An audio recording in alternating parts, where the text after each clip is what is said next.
अभी हमने बातें की आपसे, हमने कहा था कि मेहमान भी हम ऐसे ही बुलाएंगे जिनसे हम ये सारी बातें कर सकें। तो हमारे साथ जो मेहमान हैं उनसे हम शायरी की बात भी कर सकते हैं क्योंकि वो शायर हैं, उनसे हम ड्रामों की बातें कर सकते हैं क्योंकि वो ड्रामा नवीस हैं, उनसे हम एक्टिंग की बात कर सकते हैं, वो एक्टर भी थे। हम उनसे स्पोर्ट्स की बात भी कर सकते हैं क्योंकि वो क्रिकेट भी खेलते रहे, खिलाते रहे, बहुत खूबसूरत बॉलिंग करते रहे। उनसे हम बात करेंगे आज के मसाइल पे क्योंकि वो हुकूमत का हिस्सा भी हैं। आपकी भरपूर तारीफों में तशरीफ लाते हैं हमारी सिंध में पीपल्स पार्टी के जनरल सेक्रेटरी जनाब ताज हैदर साहब।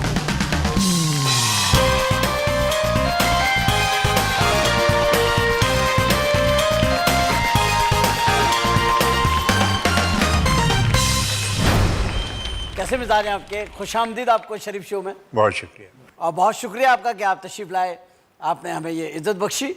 और मैं भी आपके बारे में बात कर रहा था और मैं ये बता रहा था कि एक शख्सियत में इतने बहुत सारे उनके कलर्स हैं। मतलब आपका अपना क्या ख्याल है आपके बारे में कि कौन से फील्ड में आप बिल्कुल फिट हुए जा करके?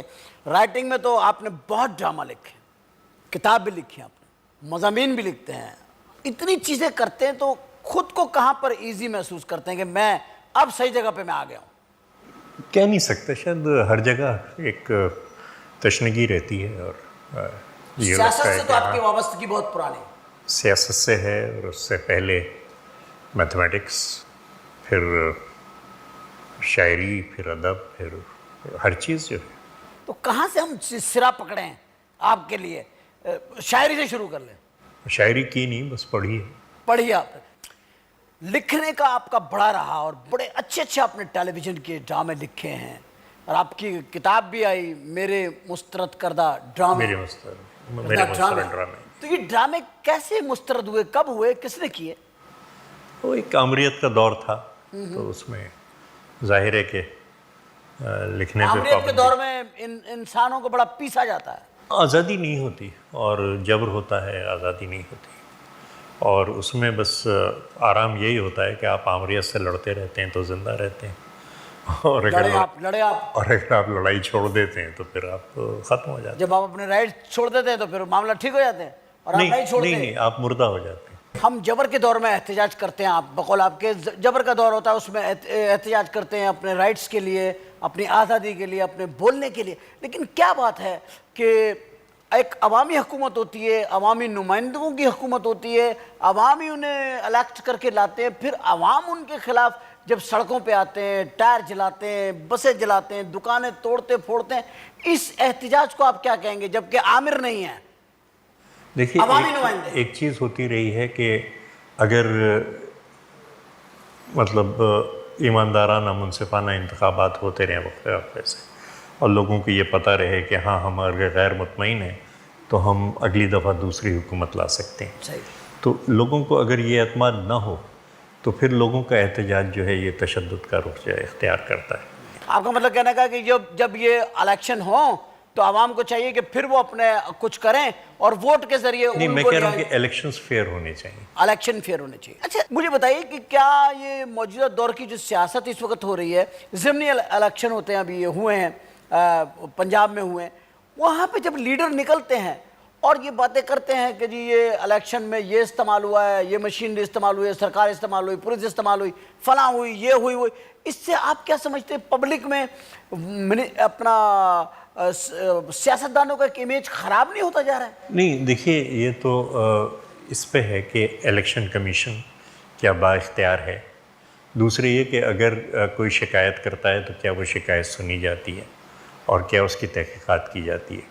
अगर ये मशीनरी अपनी जगह है कि एक आज़ाद और मुनसिफाना इलेक्शन कमीशन जिसकी दयानतदारी अबव बोर्ड हो, दूसरे ये कि एक शिकायत वसूल करने का और शिकायत सुनने का तरीक़ा, तो एहतजाज होगा, एतराज़ होगा, लेकिन ये कि फिर जो भी फ़ैसला होगा उसको सब कबूल करेंगे। एक ताजर जिनसे मैं मिलता रहा और बड़े आर्टिस्टिक, बड़ा आर्ट और बड़ा अंदाज और बड़ी राइटिंग, वो अब एक सूबे सिंध के general secretary Pakistan Peoples Party के, तो वो जो शोल्डर्स के ऊपर रिस्पॉन्सिबिलिटीज़ आई हैं वो कितनी डिफरेंट है उस फील्ड से और इस फील्ड में? नहीं, अब भी देखें ना, सुबह 2 घंटे तो मैं लिख रहा हूँ, 2 ढाई मतलब घंटे। रूटीन है अभी भी? हाँ, मैं अपने पार्क से आके सुबह की एक्सरसाइज करके पार्क से आके मैं अपने कंप्यूटर पे होता हूँ, 10 साढ़े 10 बजे तक मैं लिखता हूँ। मैंने 5 सफ़े लिख लिए तो मेरा सीरियल 2 महीने में हो जाता है। वो लिख लिया आपने? वो हाँ आपने लिख लिया, और उसके बाद अपने कोई 11 बजे से सियासी काम शुरू हो जाता है। सियासी एक्सरसाइज कैसी चल रही है आपकी? सियासी एक्सरसाइज जो होती है, जो ये ब्रेन से चलती है। इसमें हाँ बड़ी बात यह है कि आप जब गौर व फिक्र करते हैं, जब आप मशवरा करते हैं लोगों से, तो वो आइडियाज़ आते हैं। और उसके लिए मैं अपने दोस्तों से यही कहता हूँ कि अगर सुबह उठो पार्क में जाओ तो मुझे सारे आइडियाज़ उसी वक्त आते हैं। तो सुबह मेरी आँख खुली कि अच्छा अब ये करना चाहिए, और उस वक्त जहन इतना तेज़ काम करता है। आप डल कब हो जाते हैं? डल कब होते हैं? असर मगरिब के दरमियान में? नहीं, असर मगरिब के दरमियान नहीं, ये मगरिब का वक्त जो है वो उदासी का होता है। और पता नहीं ये बच्चों की भी आदत होती है क्या, ये जो सूरज डूबने का वक्त है और उदासी का होता है। उदासी, डिप्रेशन आता है। हाँ बस, अब उस दिन मुझे खालिद ने शेर सुनाया और बड़ा, मीर साहब का, दिल से खुशी गई तो ना आई तमाम उम्र, दिल से खुशी गई तो ना आई तमाम उम्र, गम सुबह को गया तो सरे शाम आ गया। हाय हाय हाय, वाह वाह, बहुत खूबसूरत है। गम सुबह को गया तो सरे शाम आ गया। ये मुझे बिल्कुल, और इतना इस शेर ने मुझे घेरा, और ये जो आपने जिस तरीके से दाद दी और जिस तरीके से महसूस किया, मैं जिसको ये शेर सुनाता हूँ इसी तरीके से। इसका असर है, एक असर है, क्योंकि ये नेचुरल बात है। अच्छा, और ये मुझ पे गुजरती है कि शाम के वक्त मैं उदास हो जाता हूँ। शाम के वक्त? शाम के वक्त सूरज रात तक डूबते ठीक हो वक्त। जाते हैं? हाँ, फिर ये कि अपने थोड़ा सा देख लिया, ज़रा सा कुछ मुतालिया कर लिया, कुछ ये कर लिया, ठीक है। लेकिन वो शाम का जो एक आधा घंटा पौन घंटा है वो उदासी का वक्त, उदासी का होता है। पता नहीं क्या, सूरज डूबने तक का मंजर, पता नहीं। वाह। नहीं, मैं सूरज, अगर ज़ाहिर है समंदर के किनारे तो आप देख सकते हैं, घर में तो, या बाहर कहीं किसी मीटिंग में है या क्या, लेकिन कुछ क्लॉक ऐसी बनी हुई है। और ये जब मैंने खालिद ने शेर सुनाया मुझे कि देखें मीर साहब का शेर है, मैंने कहा अरे, आपको सूरज को डूबता हुआ देखते हैं तो उदासी हो जाती है, डिप्रेशन आ जाता है। लेकिन इसी को शायर किसी और तरह कहता है कि जहाँ में अहले ईमा सूरत खुर्शीद जीते हैं, इधर डूबे उधर निकले, उधर डूबे इधर निकले।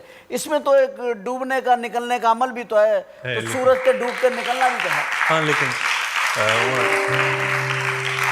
निकलना है और डूबना है। लेकिन वो तो लम्हात की बात है। मगर बहरहाल कोई भी चीज़ डूब रही होती है, चाहे वो नब्ज़ हो, चाहे वो सूरज हो, चाहे वो इक़्तिदार हो, चाहे वो उरूज हो, तो आदमी को ज़रूर असरअंदाज होता है डूबना।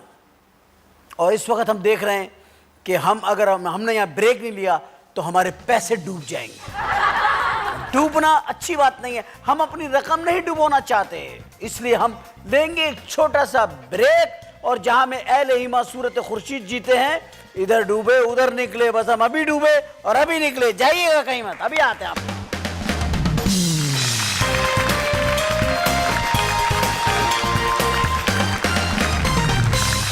मैं समझता हूँ कि मैंने इन्हें जवानी में भी देखा, तब भी आप ऐसे ही थे जवानी में। ये खुद आप में एक सीरियस आदमी में हमेशा से एक ऐसे ही संजीदगी आपकी। उमर, मतलब ये कि समझिए आदमी ज़हनी तौर पे बढ़ता जाता है, उसकी शऊर बढ़ता जाता है, हाथ पैर जवाब देते हैं। तो ये दोनों चीज़ें, मैंने एतजाज़ हसन से एक दफ़ा यही कहा कि जब इश्क करने का सलीका आया तो हाथ पैर जवाब देने लगे। एतजाज़ ने लिपटा लिया मुझे, कहने लगे क्या, वो कह रहा है मेरे साथ भी यही प्रॉब्लम है। नहीं, मतलब ये तो ये चीज़ होती है कि इंसान को सलीका आता जाता है, समझ आती जाती है, लेकिन फिर वो अब अनासिर में एतदाल कहाँ। ये आप ही की बात को मेरे एक दोस्त ने अपने तरीके से कहा, कह लगे यार देखो कैसी अजीब बात है, उनके दांत वांत सारे टूट गए थे, कह लगे यार देखो कैसी अजीब बात है, जब पैसे आए तो गोश्त खाने के तो दांत नहीं रहे। आपका अपना बचपन कैसे गुजरा है? क्या कोई ये सीरियस इंसान जो मेरे सामने बैठे हुए हैं, इतना जो आपने भी कहा मुझे लोग मुदब्बर हो रही है, तो शरारतें बचपन में रही होंगी आपकी भी? हाँ, खेल में लगे रहते थे अपने। ओके, वो जो आपका स्टाइल है। हाँ, क्रिकेट वगैरह खेल होता था। फिर मैंने पढ़ के नहीं दिया कभी। पढ़े नहीं? तो आपका तो घराना ही सारा पढ़े लिखों हाँ, से भरा हुआ। नहीं, वो मुझे भी लोग पढ़ा लिखा समझते हैं, लेकिन ये कि थोड़ी सी मैं अगर उधर तवज्जो देता पढ़ाई की तरफ, यानी मैंने कभी होमवर्क नहीं किया और मैं समझता था कि मुझे हर चीज़ आती है। सर आप तो ऐसे एमए को भी कह रहे हैं कि कुछ नहीं पढ़ा, और नहीं, MSc लोगों की यहाँ डिग्रियां जाली निकल रही हैं, वो अपने आप को पढ़ा लिखा लोगों की तो बात नहीं है, लेकिन MSc के लेवल पे आदमी को जाके कुछ मजमून का शऊर पैदा होता है जी जी, और उसे कुछ ये अंदाज़ा होता है कि हाँ क्या पढ़ना चाहिए। यानी MSc को मैं कहता हूँ कि एक प्रिपरेटरी लेवल है, कि वो सतह है कि जहाँ आदमी समझता है कि अच्छा अब हम कुछ हासिल कर सकते हैं, कुछ पढ़ सकते हैं। लोग उस वक्त पढ़ना बंद कर देते हैं जब उनको ये शऊर आता है कि अब हम क्या करें, क्या पढ़ना चाहिए। क्या पहले तो आप कोर्स की किताबें पढ़ते रहे ना, जो किताब आपके हाथ में आपको दे दी जाती है वो आप पढ़ते रहे, वो पढ़ते हैं आप, लेकिन वहाँ पे जाके फिर आपको ये होता है कि अच्छा कि अब मैं कौन सी किताब लूं, अब कौन सी किताब लूँ, किस फील्ड में जाऊँ, और फिर जो नहीं मालूम उसको कैसे खुद मालूम करूँ। सही, तो वहाँ यानी मुदर्रिस ख़त्म हो जाता है और अब तालिब इल्म जो है तालिब इल्म राइट, कि वो चूज कर सकते। मैंने एक सेंस ऑफ वंडर की बात की थी कि इस्तेजाब। दूसरी चीज़ और क्वेश्चन कि हाँ अल इल्म बिस सवाल, के आदमी सवाल करता है। तो दूसरी चीज़ ये है कि डिनाई करे कि नहीं ये जो बात बताई जा रही है सही है या गलत है, इसमें सही है या गलत है, आर्गुमेंट होने चाहिए। हाँ। तीसरी चीज़ ये कि तलाश हो और आदमी कहे कि नहीं। देखिए एक दुनिया है और एक चीज़ है कि जो आपके सामने है रियलिटी, एक है पॉसिबिलिटी, मुमकिनात की एक दुनिया है। राइट, और रियलिटी और पॉसिबिलिटी। मेरे बाबा साहब का जो इंतकाल हुआ उस पर जिसमें मैंने कहा कि शेर एक नए उसमें खुलता है, तो गालिब का शेर आया कि हुई मुद्दत के गालिब मर गया पर याद आता है, वो हर एक बात पे कहना कि यूँ होता तो क्या होता, क्या होता है। तो बाबा हमारे एक चीज़ है सामने के, उसको भी इसको ऐसे करके देखो, अगर इसके बजाय हम यूं कर दें तो कैसा रहे। तो ये चीज़ जो है ना कि मुमकिनात को आदमी फिर देखता है, तलाश करता है, मुमकिनात को तलाश करता है कि इसको यूं किया जा सकता है, इसको ऐसे किया जा सकता है। यस राइट, ये होना चाहिए। अच्छा, और मैं ये कहता हूँ कि जो हकीकत की दुनिया है जो निगाहों के सामने है उसमें बाउंड्रीज़ हैं, मुमकिनात की बाउंड्रीज़ नहीं है, मुमकिनात की हद नहीं है, हद नहीं है, वो मुमकिनात लामुतनाही है। तो जिस वक्त आप इस हकीकत की दुनिया से मुमकिनात की दुनिया में जाते हैं तो नए उफ़क़ आपके सामने वाह होते हैं, सही, और नए रास्ते आपको नज़र आने लगते हैं। मैं समझता हूँ कि एक मंजिल ऐसी आती है कि जब आदमी मुमकिनात पे जाता है और इन चीज़ों से कहते हैं हाँ ये तो है, सबको पता है कि ये है, क्या नहीं है उसको किया जाए। बहुत ही गुफ्तगू आपकी इतनी, मतलब यानी कि गुफ्तगू के अंदर इतने मैसेजेस हैं और इतनी इन्फॉर्मेटिव है आपकी बातें कि अगर इसमें आदमी ढूंढे तो बहुत सारी चीज़ें मिल सकती हैं। वो आप इसको क्या कहेंगे जो हमारी क्रिकेट के अंदर जो एक बहुत बड़ा एक वो आया है, एक जिसे कहते हैं, मैं तो इसको बहुत बड़ी ट्रेजेडी कहता हूँ कि इतने अच्छी टीम होने के बावजूद हम किस वजह से हम यहाँ आ गए हैं। आप तो एक प्लेयर भी हैं, समझते भी हैं इस चीज़। नहीं, टेक्निक गलत है, टेक्निक गलत है। देखिए आप यहाँ पे हैं और जाहिर है कि आपने एक कमाल हासिल किया है फ़न के अंदर। टेक्निक के बगैर तो ये नहीं है कि आवाज़ कैसी रखनी है जी, क्या सही है क्या गलत है, फुटवर्क आपका क्या है, सही, कैमरे को किस तरह, ये एक टेक्निक पूरी होती है जी। लाख आपके अंदर टैलेंट हो, लेकिन ये कि कोई उस्ताद आपको बताता है, हर चीज़ को देखना पड़ता है, हर चीज़ को देखना पड़ता है। हमें इत्तेफाक से हमारी टीम में एक जो थे मोहल्ले की जो टीम थी, मुश्ताक मोहम्मद, सादिक मोहम्मद, ये लोग, हनीफ मोहम्मद, हाँ, हनीफ भाई हमारे उस्ताद थे, बड़े थे।